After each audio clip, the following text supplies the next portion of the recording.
Board exam में top करना हर कोई चाहता है। जितने भी बोर्ड परीक्षार्थी होते हैं वह इस एम के साथ जाते हैं कि मैं अपनी बोर्ड परीक्षा में टॉप करूं, अधिक से अधिक अंक लेकर आऊं। लेकिन बोर्ड परीक्षा में टॉप करने के लिए जो सबसे महत्वपूर्ण बात है वह है आपकी आंसर शीट। आप अपनी आंसर शीट पर कैसे लिखते हैं, क्या लिखते हैं, किस तरह से चीजों को करते हैं, यही डिपेंड करता है कि आपके मार्क्स कितने आएंगे, आप कितने अंक अर्जित करेंगे।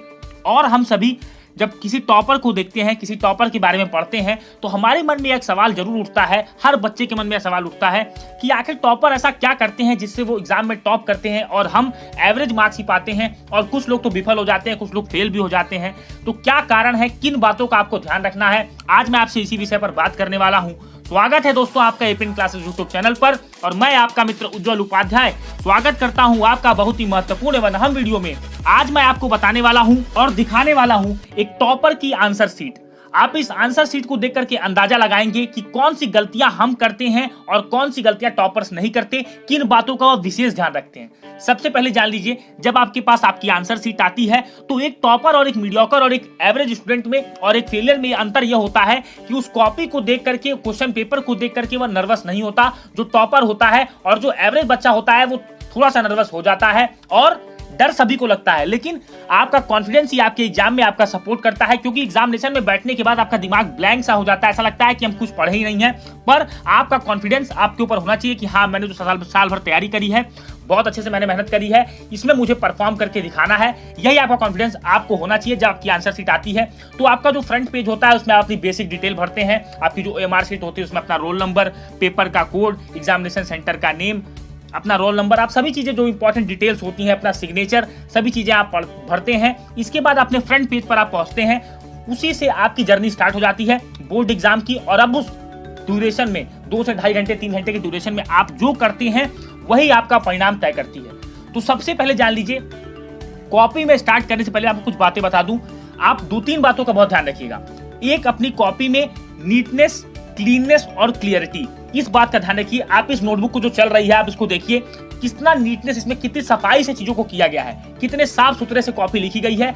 पढ़ने वाला भी यहाँ पर मनमोहक हो जाएगा, उसका भी मन मोह लिया जाएगा, क्योंकि वो देखेगा कि आपकी कॉपी किस तरह से आपने लिखा है, किस तरह से अपनी बातें आपने कही है, कितनी सफाई से अपनी बातें आपने कही है। यह काम बोर्ड एग्जामिनर देखता है आपकी कॉपी में कि आप अपने थॉट्स को लेकर कितने क्लियर हैं, कितने अच्छी से चीजों को आपने प्रेजेंट किया है। तो पहला जो स्किल है वो प्रेजेंटेशन स्किल है, जिसमें एक टॉपर को एज मिलता है कंपैरिजन टू अदर बच्चों को। तो आप जो भी लिखें, जितना भी आपको आता है, पूरा नीट एंड क्लीन लिखें और कॉपी में कट मार्क्स ना करें।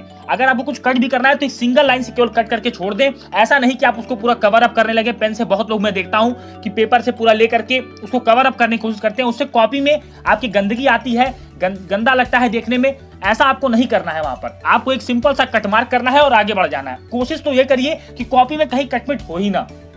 इसके लिए आपको प्रैक्टिस करनी पड़ेगी, और वो काम आपको करना ही है, तो आप प्रैक्टिस जरूर करें।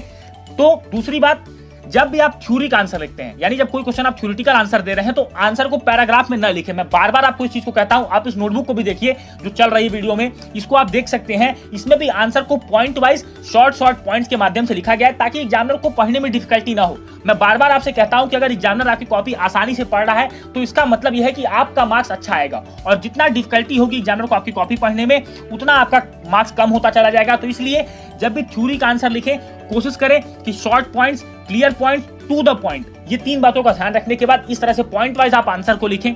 तीसरी बात आती है जो आपके डायग्राम के क्वेश्चंस आते हैं। जिस भी क्वेश्चन में आपको डायग्राम और थ्योरी आती है, तो सबसे पहले डायग्राम को बनाएं। अपने जो स्टार्टिंग में आप डायग्राम से स्टार्ट करें और हर पार्ट को लेबल करें। बहुत बच्चे क्या करते हैं, केवल डायग्राम बना करके थ्योरी लिख करके छोड़ देते हैं। नहीं, आपको जो डायग्राम आप बना रहे हैं उसकी प्रॉपर लेवलिंग और एक्यूरेट लेवलिंग आप करें, और डायग्राम आपका बहुत क्लियर हो। पेंसिल से अपना डायग्राम आप बनाएं। कोशिश करें कि डायग्राम में साफ सफाई हो। आंसर जैसे ही आप डायग्राम लिखते हैं, डायग्राम के नीचे 2 लाइन छोड़ करके अपनी थ्योरी का आंसर लिखें। तो डायग्राम के क्वेश्चन में सबसे इंपॉर्टेंट होता है लेबलिंग, क्योंकि अगर आप लेबलिंग नहीं करेंगे तो आपको अंक मिलने ही नहीं वहां पर, क्योंकि आपको डायग्राम और लेबलिंग पर ही उस क्वेश्चन के मार्क्स डिसाइड होते हैं। और बीच में आपको एक काम और करना है। जैसे मान लीजिए आपके पेपर में 30 क्वेश्चंस हैं, तो आपको हर 10 क्वेश्चंस के बाद 10 क्वेश्चंस के बाद अपने पेपर को रिव्यू करना है कि क्या कोई क्वेश्चन छूट तो नहीं गया। कई बार क्या ऐसा होता है कि हमें पेपर बहुत अच्छा आता है तो हम ओवर एक्साइटेड हो जाते हैं और हमारे क्वेश्चन छूट जाते हैं क्योंकि हम क्वेश्चंस को रिव्यू नहीं करते। तो पहले आप जब 10 क्वेश्चंस कर लें, उसके बाद आप 2 मिनट के लिए पॉज लें, रुकें पेपर में, एक डीप ब्रेथ लें और फिर से एक बार क्वेश्चंस को चेक कर लें कि क्या कोई किसी क्वेश्चन का पार्ट, हम जनरली क्वेश्चन का पार्ट ही छोड़ देते हैं, इसलिए आपको क्वेश्चन का पार्ट नहीं छोड़ना है। आपको एक बार देखना है कि मैंने जो क्वेश्चंस अटेम्प्ट करे हैं, क्या मैंने सारे क्वेश्चंस अटेम्प्ट किए हैं या नहीं। इस बात का आपको विशेष ध्यान देना है क्योंकि कई बार ओवर एक्साइटमेंट में हम यह गलती कर देते हैं जो हमें नहीं करनी चाहिए। और अगली बात मैं आपको बता दूं, कोशिश करिए कि पेपर में हमेशा आप सीक्वेंस वाइज पेपर को अटेम्प्ट करें। पेपर को ऐसा ना करें कि आप इधर उधर के क्वेश्चन नंबर 1 कर रहे हैं, फिर क्वेश्चन नंबर 9 पर जा रहे हैं, फिर क्वेश्चन नंबर 17 पर जा रहे हैं। इससे एग्जामिनर को बार बार क्वेश्चन पेपर देखना पड़ता है और आपकी आंसर शीट को उसको अरेंज करना पड़ता है। तो ट्राई ये करें कि आप सीक्वेंस वाइज चलें, 1 2 3 4 5 इस तरह से चलने की कोशिश करें। जो आपको नहीं आता है क्वेश्चन, उनको छोड़ दें, उनके लिए ब्लैंक स्पेस छोड़ दें और जब पेपर आप एंड करने लगे तो उन क्वेश्चन को बाद में अटेम्प्ट कर लें।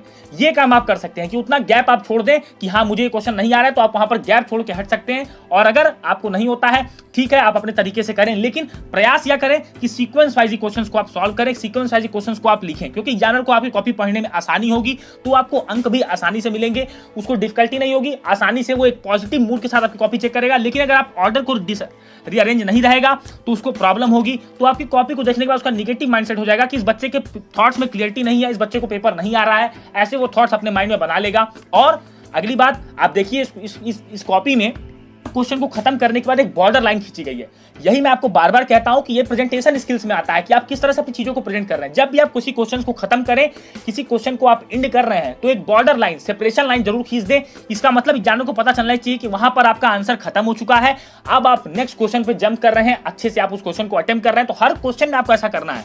आपको करना यह है कि आप जब क्वेश्चन को लिखें तो क्वेश्चन जब आपके एंड हो तो स्केल से एक सीधी लाइन खींच करके यह बताएं कि हाँ आपका क्वेश्चन एंड हो गया है, और अगला जो आंसर लिखें उसमें एक लाइन गैप छोड़ करके अगले आंसर पर आप जाएं। अब बात आती है, एक मैं आपको और बता दूं, मैंने आपको थ्योरेटिकल क्वेश्चन के बारे में बताया, अब मैं आपको यहाँ पे न्यूमेरिकल्स के लिए बता रहा हूं। जब आप न्यूमेरिकल वाले पेपर देते हैं, जैसे मैथमेटिक्स, फिजिक्स, अकाउंटेंसी, इसमें जो आप न्यूमेरिकल के पेपर्स देते हैं, उसमें आपको करना यह है कि आप जब न्यूमेरिकल के फॉर्मूलेज लिखे तो हर सिंबल का मतलब समझाएं। जैसे आपने कोई फॉर्मूला लिखा, लीजिए आपने लिखा कि phi is equal to q e upon epsilon naught, तो आप बताएं क्यू आपका चार्ज है, साइलेंट नॉट आपकी परमिटिविटी ऑफ फ्री स्पेस है, सभी सिंपल को, पाई का बताएं इलेक्ट्रिक फील्ड है, तो आप जितना भी आपको फ्री फ्लक्स है तो आपको बताना होगा कि चीजें कौन कौन सी हैं, कौन कौन से क्या किसके सिंबल हैं, हर सिंबल को आपको एक्सप्लेन करना होगा। इस बात का विशेष ध्यान रखिएगा। फॉर्मूला लिखें, न्यूमेरिकल में सबसे पहले स्टार्ट इसी तरह से करें। आप पहले न्यूमेरिकल का फॉर्मूला लिखें, फॉर्मूले में हर सिंबल का क्या मतलब है, और फिर क्वेश्चंस को सॉल्व करें। और न्यूमेरिकल में जब आप ध्यान रखें, जब आप न्यूमेरिकल करते हैं तो आप क्वेश्चंस को, जो आपका रफ वर्क होता है वहां साइड में करें। ये नहीं कि आप बीच में ही उसको सॉल्व करने लगे। जब रफ वर्क को आप सॉल्व कर रहे हैं तो पेंसिल से रफ वर्क करें, बाद में उसको इरेज कर सकते हैं, या फिर अगर आपके पास टाइम नहीं है तो उसको एक सिंपल सा कट मार के आगे बढ़ जाएं, नेक्स्ट क्वेश्चन पर जाएं। अगली बात आती है कि अब ऐसा होगा कि आपको सभी क्वेश्चंस नहीं आएंगे। पेपर में बहुत बार ऐसा होगा कि आपको सभी क्वेश्चंस नहीं आएंगे, और ऐसा बहुत कम ही होता है कि सारे क्वेश्चंस आपको एक्यूरेट और एग्जैक्ट आते हों। तो आप ये करें कि जो क्वेश्चंस आपको आते हैं पहले उन क्वेश्चंस को करने का प्रयास करें। हमेशा याद रखें, बोर्ड एग्जाम में कोई भी क्वेश्चन को अनअटेम्प्ट न करें। इसका मैं आपको बेनिफिट अभी समझा देता हूं। देखिए होता क्या है, ये बात एग्जामिनर भी जानता है कि सारे क्वेश्चंस आपको नहीं आते होंगे, कुछ क्वेश्चंस में आप थोड़े से असमंजस में होंगे, क्योंकि पेपर इसी लेवल से सेट किया जाता है कि आप सारे क्वेश्चंस को अटेम्प्ट न कर पाएं। तो कुछ पेपर का डिफिकल्टी लेवल होता है, कुछ आपकी तैयारी होती है, बहुत सारे फैक्टर्स होते हैं जो आपकी प्रिपरेशन में होते हैं। इसीलिए बोर्ड एग्जाम में बार बार मैं आपको ये सलाह देता हूं, क्योंकि मैंने गलती करी थी एग्जाम में, मैं आपको बता रहा हूं कि ये गलती कभी मत करिएगा। क्वेश्चंस आपको नहीं भी आते हैं तो उससे रिलेटेड आंसर जरूर लिखने का प्रयास करें। अगर आपने चैप्टर में आपको कुछ, आपने मान लीजिए पढ़ा है, लाइट में आप क्वेश्चन कर रहे हो, आपको क्वेश्चन नहीं आ रहा है, तो आप कुछ टॉपिक से रिलेटेड कुछ लिखें, क्योंकि एग्जामिनर देखता है कि आपने क्या उस टॉपिक से कुछ रिलेटेड लिखा है, क्या स्कोप बन रहा है आपको मार्क्स देने का। कई बार यही मार्क्स आपके पास और फेल में अंतर पैदा कर देते हैं। इसीलिए आपको कहा जाता है कि आप बोर्ड एग्जाम में किसी भी क्वेश्चन को, हर क्वेश्चन को करने का प्रयास करें, किसी क्वेश्चन को अनअटेम्प्ट न करें।